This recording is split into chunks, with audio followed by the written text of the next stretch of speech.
Hi friend, good afternoon.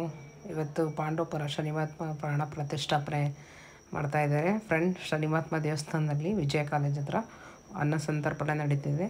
ಸಂಜೆ ತನಕ ಇರುತ್ತೆ ಫ್ರೆಂಡ್. ದಯವಿಟ್ಟು ಎಲ್ಲರೂ ಹೋಗಿ ಪ್ರಸಾದನ ತಿನ್ನಿ, ತುಂಬ ಒಳ್ಳೆಯದಾಗುತ್ತೆ. ನಾನು ಈ ಸಲ ಶನಿಮಹಾತ್ಮ ನನಗೆ ತುಂಬ ಒಳ್ಳೆಯದನ್ನು ಮಾಡಿದ್ದಾರೆ. ಪೂಜೆನ ಮಾಡಿಸಿದ್ದೆ, ಶನಿ ಶಾಂತಿ ಹೋಮ ಮಾಡಿಸಿದ್ದೆ. ತುಂಬ ಊಟ ಅಂತೂ ತುಂಬ ಚೆನ್ನಾಗಿತ್ತು ಫ್ರೆಂಡ್. ಎಷ್ಟು ಚೆನ್ನಾಗಿ ಮಾಡಿಸಿದ್ರು ಅಂದರೆ ಅದೇನು ಒಂಥರ ಪ್ರಸಾದ ಥರ, ಅಂದರೆ ಮನೆ ಗೃಹ ಪ್ರವೇಶ ಮಾಡೋ ಥರ ತುಂಬ ಚೆನ್ನಾಗಿ ಮಾಡಿದರು. ನೋಡಿ, ಎಲ್ಲ ನೋಡ್ತಾಯಿದ್ದಾರಲ್ಲ, ಪೂರಿ, ಸಾಗು, ಕಬಾಬ್ ಥರ, ಆಲೂದು ಪಲ್ಯ, ಅನ್ನ ಸಾಂಬಾರು ಎಲ್ಲ ಚೆನ್ನಾಗಿ ಮಾಡಿದ್ರು ಫ್ರೆಂಡ್. ನಾನು ತಿನ್ಕೊಬಂದೆ. ಈಗ ಕ್ಲೀನ್ ಮಾಡೋಕ್ಕೆ ರೆಡಿ ಆಯ್ತಾಯಿದ್ದೀನಿ ಫ್ರೆಂಡ್. ಹೀಗೆ ನೋಡ್ತಾ ಇರಿ ಬೆಳ್ಳಿ ಕನ್ನಡ ಯೂಟ್ಯೂಬ್ ಚಾನಲ್ನ. ಬನ್ನಿ, ಬೆಳ್ಳಿ ಸಾಮಾನು ಹೇಗೆ ಕ್ಲೀನ್ ಆಯಿತು ಅಂತ ಈಗ ತೋರಿಸ್ತೀನಿ. ಈಗ ಸಣ್ಣ ಬ್ರಷ್ ತಗೊಂಡು ಉಜ್ಜುತ್ತಾ ಇದ್ದೀನಿ. ನಿಮಗೆ ನೆಕ್ಸ್ಟ್ ವೀಡಿಯೋದಲ್ಲಿ ಬೆಳ್ಳಿ ಇದು ಹೆಂಗಾಯಿತು ಅಂತ ತೋರಿಸ್ತೀನಿ. Thank you friend. ಹೀಗೆ ನೋಡ್ತಾ ಇರಿ. Thank you so much.